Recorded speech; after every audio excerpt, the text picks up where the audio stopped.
बिस्मिल्लाहिर्रहमानिर्रहीम। अस्सलाम वालेकुम।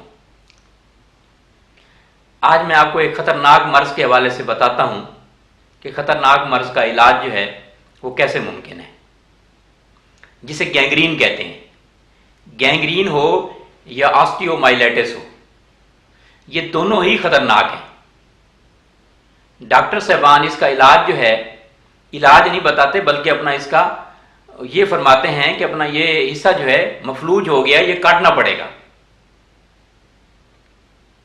तो कुदरती इलाज इसमें मौजूद है। आप 3 चीज़ें ले लीजिए।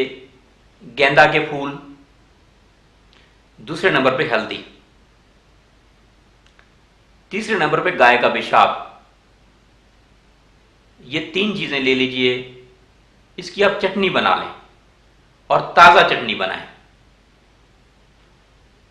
जहाँ पे आपको चोट लगी हो, जहाँ गैंग्रीन हो, जहाँ ऑस्टियोमाइलिटिस हो, जहाँ आपका जो हिस्सा सड़ा हुआ हो, गैंग्रीन उसे कहते हैं जो हिस्सा सड़ा हुआ होता है।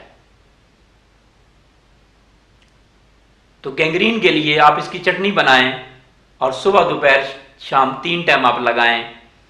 और साथ ही साथ जो है जब हर टाइम आप 3-4 घंटे लगाएं, उसके बाद जो है इसको गाय के पेशाब से आप धोएं, हर मरतबा धोएं और रोजाना चटनी जो है नई बनाएं।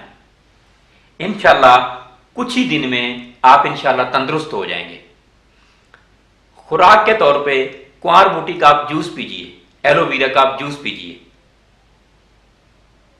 गाय का पेशाब ताज़ा ना हो तो फिर नीम के पत्ते से भी आप गैंग्रीन जहां पे जो सड़ा हुआ हिस्सा है वो आप धो सकते हैं। इसी तरह जो है खुराक के तौर पे हल्दी गाय के मक्खन में डाल के इस्तेमाल करें, ये भी बहुत मुफीद है। हल्दी एलोवेरा के जूस में इस्तेमाल करें, ये भी बहुत मुफीद है। बहुत बहुत शुक्रिया।